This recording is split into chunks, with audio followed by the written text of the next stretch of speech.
من این شهناز رو راحت نمیذارم. من امکان نداره شهناز رو راحت بذارم. نه مامان بزرگ، شما به اون هیچی نمیگین. اون هیچ تقصیری نداره.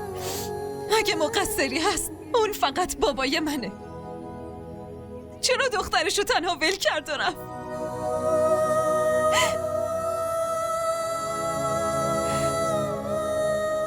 جوری که مردم شیشه ماشینشون رو پایین میکشن و آشغالو میندازن دور، همون جوری دخترشو انداخت بیرون.